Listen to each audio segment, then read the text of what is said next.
Oldest guy is 26. I'm 26 while writing this. What's that say about the life I live? What's that say about my lifelessness? Does that really say that life's a gift? Or that life's a bitch? And that's a cliche thought, but at least fame brought enough blood to have me open thinking about it now. And did he retain God as his team's plane washed into that water as he was going out of town?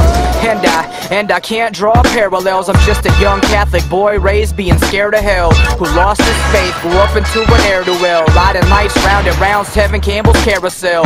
I only hope that if my life were to end tonight, I'd leave a legacy of love lost and left behind. A couple stories for my next of kin's next in line, and maybe just one song that up and stands the test of time.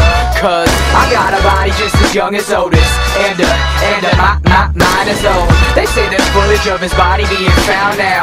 If we could only find his soul. I got a body just as young as Otis, and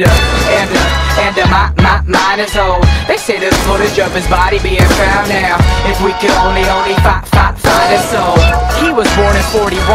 I was born in 81, 14 years after that fatal plane begun. He left behind his lady love and 2 baby sons. Biggest hit came out after he died. That's crazy, huh? It makes me shrug. They don't make them like they used to. Another cliche thought, but where's our modern... Search and destroy.